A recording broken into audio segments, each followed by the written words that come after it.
Leech Seed and Living Armor will be more than enough to sustain. The big problem is going to be this Enigma dragging lanes back, so I'm curious to see how they contend with the Eidolons, how they can clear them out, and how they deal with Mira. This Clockwork can play pretty aggressively against the Treant, thanks to the Battery Assault. Yeah, getting punched hurts, but it's very hard to punch when you're constantly being assaulted by the batteries. So Mira, oh, he actually might not get either of these couriers now. Yeah, kind of close grab them. Too focused on the waves. No time for couriers, says Mira. Snags them by. We continue to see the battle of the cores in the lane. There you go. Off he goes. That's what Clockwork's gonna do. I gotta say though, like I looked at the Zeus. I was looking through the games he played and the heroes, and I saw the Zeus, and I thought, that'd be kind of fun. And I thought, oh, you know what, that looks kind of hard this game. But then they went for it anyway. Radiant's and my main tower thought process was attack. like, if this timing gets off to a good start, Lina's going to be very speedy with her Fiery Soul. Free is going to keep the waves pretty pushed in at you as well too. Yeah. And I don't know. And then you got like the cooldown issues of an Enigma as well. But hey, you know what? Getting a Clockwork off to a good start, that would be great. Is down the bottom lane. Getting close. Yeah, Leech Seed is a pretty powerful spell. Battery Assault is enough to kill him. You're not even going to turn. Pops in for the last hit. Nicely done. Oh, he needs to get them. Yeah, 13 last hits. He's got 2 arriving at his tower now, so that'll be 15 for him. Save got the pull. 19. Yeah, Save did pull that next wave though. So he's only going to get a couple of creeps under the tower right now. And they're going to go contest the Lich at the same time. As down bottom, you can see we're also getting pretty low on that Lina. But very hard for them to have an actual go on Pure right now. They just don't have the reach for it. Yeah, I'm wondering if Pure has to shift things up here. Oh, top lane. They go back again. YATORO up in the face of Nightfall, but same with this Nether Blast. A lot of damage being offered. Top rune and a Spawn bottom. The hex would have been huge for Tiny. That would unlock his ability to rotate into these side lanes and look for action. Whoa, more of a safety tool for the black hole down bottom. And the black hole is there. Collapse, just especially you're waiting for Ursa to get Battle Fury. Quite a bit of time there as the top DD rune will get grabbed by Lol, but GBK with the top flag sends him into save, and the Roar is there. Trying to get a kill on this mid laner. He's been protected a little bit by Mira and Miboshka, but Laguna Blade from Pure takes another. Trying to tie up this kill score, but yeah, I'm in the same. Farms so fast, doesn't he? Collapse has Greaves, and he's already got a cloak on his way to pipe. Every time I click on him, he's got another like 2. Oh god! Lina, hookshotted. 2 supports on her. Can Miboshka and Mira finish off Pure here? Throw the Chain Frost in and make damn sure he's dead. It's unsafe stuff. I'm diving into tower for no reason. I gotta be happy with my space. Just farm. Save, run away. Standing at the bottom of a staircase in the middle of the river. Mira straight in with a hook shot. And yet again, Team Spirit bringing numbers to defend this top jungle. They know how important it is. The outpost, the jungle, next to the Roshan pit is exactly what they are designed to protect as this draft from Spirit. BetBoom keep invading. Maybe they'll lose a hero here or there, but never able to really take full control of the area. Exactly. So, like my point being, they did the unsafe move of blinking under tower and going for skills on the Ursa and the Enigma. They just did not pan out, right? Both times, they got punished rather than just being happy with what they have and being plus on block, guys. You gotta be plus, don't be minus. That's when you get into trouble, okay? Plus. Be plus. Plus on block, and maybe just be happy with the space you have to farm, because right now, obviously, Team Spirit, they know they can send another tower because of the efficient farming that they're getting. Opponents into choke point, drag them into a staircase, make them chase you a little bit so Collapse can find that just easy sitter, walk in there with a black hole. BetBoom have pretty consistently been the ones that start the bigger fights. Some of the pickoffs have certainly been started by Mira, as we've seen. I feel like Spirit have had a lot of opportunities to just sit back. They're going to keep pressuring though, because they know there's no BKB on Pure. They want to find additional pickoffs right now. YATORO straight in. They do get a hook shot onto under Tokyo, but the Laguna Blade and Lina's damage shreds through the Clockwork's armor. YATORO's BKB and Enrage both black hole there. Collapses on GPK. Damage is lacking though. YATORO's on the run and they're bailing out of this one. Team Spirit don't want to continue fighting, and the Chain Frost is being wasted somewhat, but in comes YATORO again. Pure. Munched up by the big bad bear. And now you're down your Lina, down BKBs. The Roshan has just respawned as they waltz into the pit and look to claim their prize. Everyone knows about it though. Hawks flying in, units abound, axes too, buyback from Mira. Lina buys back as well. Oh, it's getting a bit spicy around the pit. Lina's TPing to an ancient creep near the Roach pit, looking for the Enigma. Nightfall's coming in with the roar on the ledge. Mira though with a hook shot. lines it up.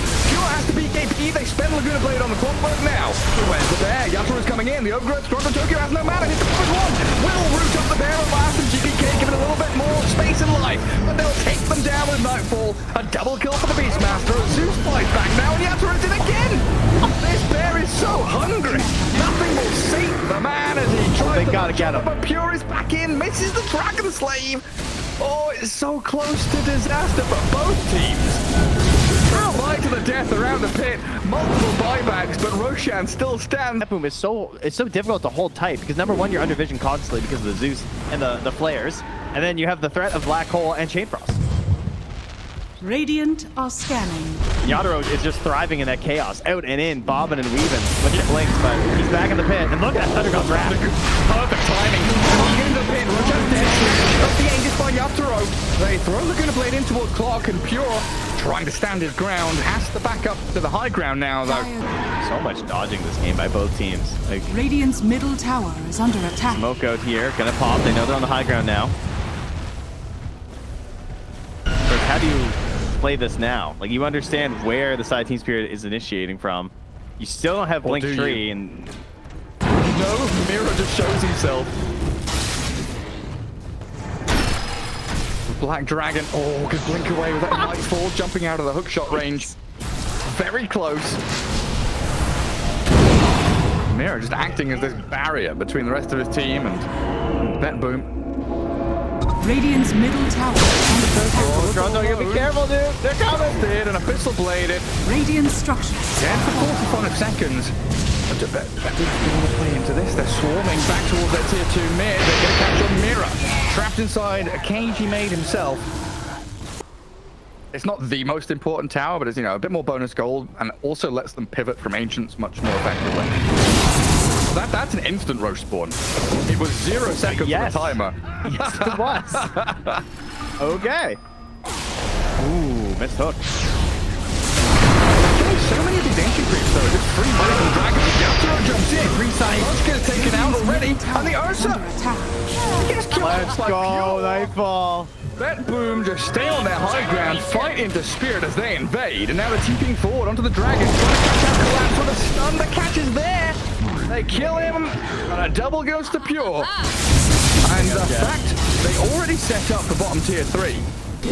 Some tiny was pretty good. Yeah, that was pretty good actually. Yeah, they're definitely a little sad. But I guess double BKB Satanic Lincoln's on Pure is also very, or very Nightfall too. Like double BKB in sight. Yeah, true. Roars definitely could be strong on both. Probably Pure though. I think it's safer. So what happened there, I believe, was the vision was there from the Hawk on top of YATORO, and he pre-cast one. We've heard a lot of pros talk about this, like the idea of the mid wave being the easiest one to defend, but usually it's the hardest one to push. So jump.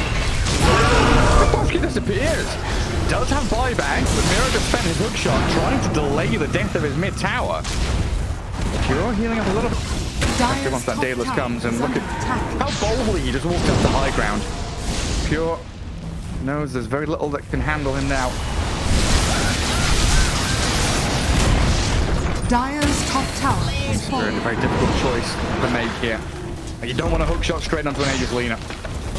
It does not feel great. You'd love to see someone behind. Maybe now take the first life with YATORO, but not quite good enough. It's gonna save, but he's let him low. Lina lives, and the hookshot's on the tiny now. GPK BKB'd up, and if we're all the Enigma to no black hole players, the Chain Frost will bounce into GPK and end there. Tiny will finally die as YATORO claims his life. So top lane of Barracks defended. Pure wants to stand and deliver. The vision is there. They see the Lina, gets the catch on the clockwork. Laguna Blade again, a bit of protection from the physical damage. Magical was coming, but Pure Nightfall trying to slay the clock as YATORO gets roared. The black hole misses Lina. Didn't get the catch. Pure can stand his ground and fight with a minute left on Aegis. Satanic still to go. The Lina is untouchable. YATORO trying to clap away, and Earthshock can full stab anything. Save the bear. Somebody get YATORO out of there. No, you can't do it. He's dead for 100 seconds now. And Pure Caboodle inside. 10 seconds left on the smoke. Roshan respawns. The vision still stands on top of that More spire. Beastmaster illusions. Incredibly annoying. They're going to be seen very, very shortly. Rocket flares flying across Jetpack up. Out the mouth, they do get the hook shot on Lina. In comes the Ursa, but the Hurricane Blight brings him back. Lina trying to stand their ground as YATORO returns on GPK now. Era nearly dead inside the Roche pit, but the Roar is there, holding the bear in place. The chainsaw doesn't move. Roshan, he's trying to stop Kill from getting there, but collapse to a black hole. The two, the overgrowth stops him in his tracks and collapse. Even with the Era just struggling to stick on a target as YATORO gets pummeled, stunned, and chain disabled. Down he goes, and it's Lina just able to do far too much. Mira on top of cliff, and the Lina launches projectile straight on into it. Gunners return with YATORO's health, nullifying, catching the Hurricane Blight Satanic Pure. Can you heal up enough? Oh my god, she moves away! Straight back to full HP, kills off another one from Spirit, and YATORO with the batches, and Pistol Blade and nullify. He's still alive! Finally dies! Live galore from both sides. Nightfall, no Hex, no Roar, and Pure half health again. Everybody and their mums buying back to fight around Roshan as a gem inside the pit. Roshan's half health, but everybody licks their wounds and goes back to hiding. Oh, Pierre's got the stacks though. He's back in. The Eidolon's coming here too. They know though. They can't do it. Just let it go. There's no black hole. We fight the high ground. Oh man. All right. So that buyback up here going to be safeguarded here by an 8 rifle. There's so many goodies to go. KB on Enigma, so still a little rough against Hex, Roar, Avalanche, Light Strike Array. You know, that's something I haven't actually had a chance to even point out is that Toronto Tokyo has been very clutch on canceling the black holes. I mean, I know he doesn't have a BKB, but it feels like Toronto Tokyo is the one who kind of has to wait for the overgrowth anyway because of how they're initiating with Nightfall. You know, he's in there, so you're not going to get that secondary stun option with the Beastmaster in this case. So Toronto Tokyo is often waiting to ensure that Oh, they got him. Bear, stab the E-Blade, but the damage from GPK is enough. Neurons turn on the Pure, but Team Spirit have lost there. So for 2 minutes, this looks like it's over as Nightfall goes deep and looks for the Zeus. Pure picks up a double kill now, and a black hole. It's a good one, but it's immediately cancelled. You said it. Toronto Tokyo. Oh, he's got it again. Looks for the Enigma, chasing collapse deep into the enemy base. Light Strike Ray misses. Pure opens up, but the Eon Disc gives protection to collapse for now at least. 3 heroes dead for well over a minute. A 2v5 now for Team Spirit. Every building crazy. That was insane. Like, when you think about refreshes to blink back towards his town, and Toronto just chases him. He's like, I am not letting you reset and find some other black hole way. Absolutely not. Oh, the Roar pushes collapse away. He still gets a decent black hole, but it's lights out for Team Spirit here in game 1. Pure's Lina, too much to handle. Radiant. As high as, I believe, 86% around the 15-minute mark, according to Dota Plus, for Team Spirit in this game. Wow. Yeah. They were looking that hot.